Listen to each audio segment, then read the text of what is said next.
Hey, my name is Kenny Johnston. I'm the Senior Director of Product Management covering the Ops section. I wanted to give a brief overview of the page that you're looking at here, the section direction for the Ops section. I want to walk through some of the content as well as some specific callouts to keep in mind as you're consuming it.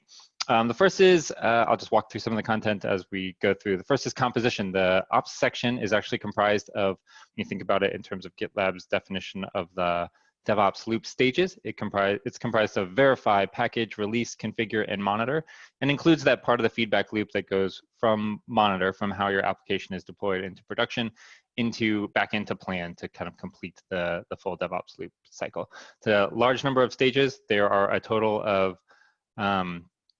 3, 4, 5, 6, 9 product groups covered in this section. So it's a lot of product investment on GitLab's behalf. We think about this in terms of the market as the broader DevOps tools market. You can think of this as analogous to ASQ and ITACM.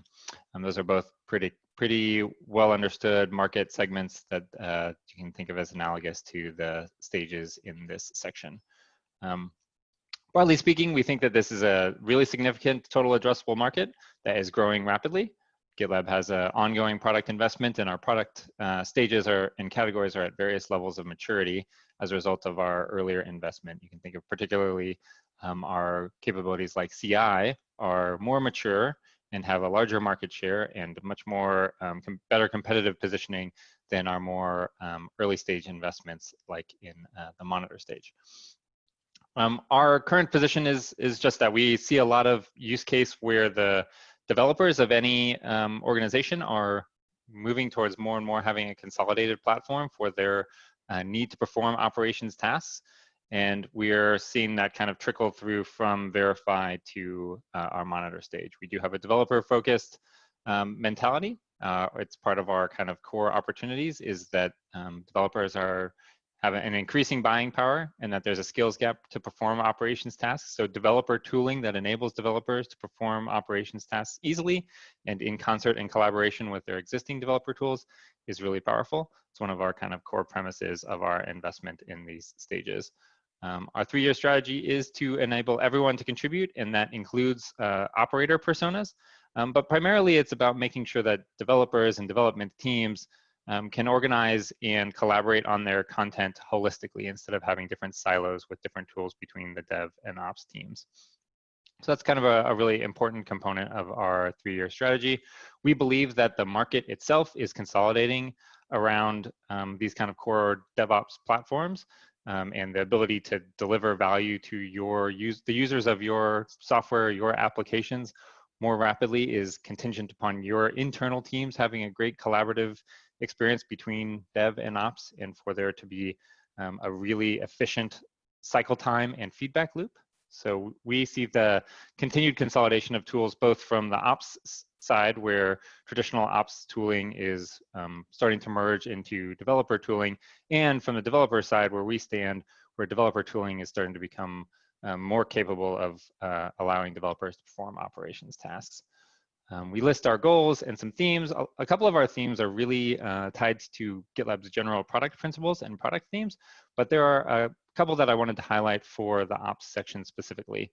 The first is speedy, reliable pipelines. This is a really important part of the CI/CD mental model, and developer efficiency is really contingent upon organizations not only having fast pipeline runs, but also being able to optimize those pipeline runs so you aren't running inefficient pipelines where they don't actually typically catch errors and enable developers to have a much more rapid inner feedback loop.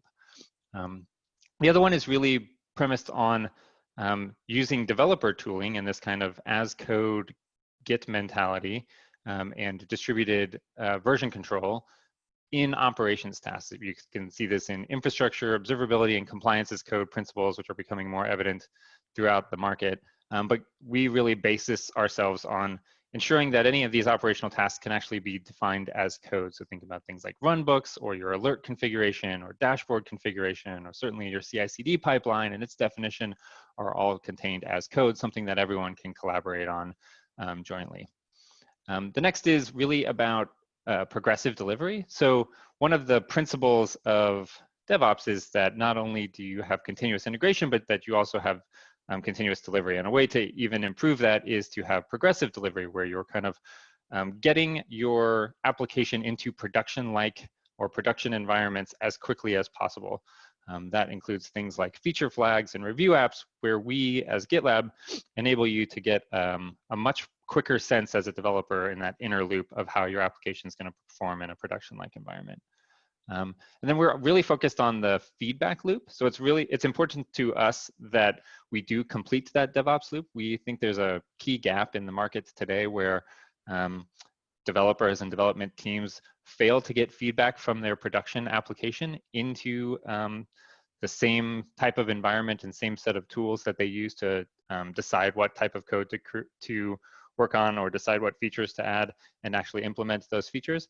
And so you'll see things like our focus on incident management to improve the reliability and performance of your application, as well as product analytics to understand how your users are using your application and have that be right in context with your development experience. And then lastly is an operations for all, that in recognition that the operation skills are hard, infrastructure itself is becoming much more complicated, we need to make sure that we make it easy to utilize, consume, troubleshoot infrastructure problems right in your development experience. Aside from those themes, we also have a kind of recognized adoption journey across these stages.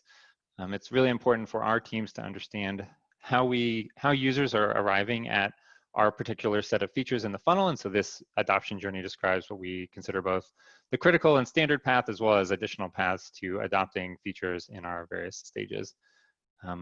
As a section, we have a singular North Star metric. That's the sum of all of our SMAUs for each section. SMAU is stage monthly active users. So we want to increase the breadth of individual user product usage by measuring and keeping track of how many users are using multiple stages is a way to think about the sum of the different SMAUs. So you would recount a user if they're using both verify and release.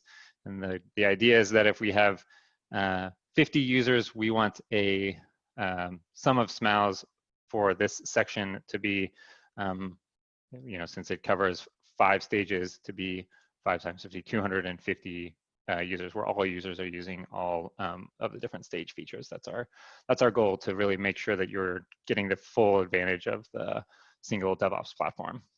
We talk a little bit about the critical jobs to be done and critical personas for these various stages, and where we see those evolving over time. And then we go into our 1-year plans, a little bit of acquisition content, and then a review of each one of the stages and categories, where you can drill into the specific direction pages for the stages, or the individual category direction content, where you can learn a lot more about the various categories that are all within the ops section. Hopefully that overview is helpful. Feel free to reach out to me. I'm at Ken C. Johnston on the GitLab.com instance or on Twitter with any questions and feedback. Thanks, I appreciate it.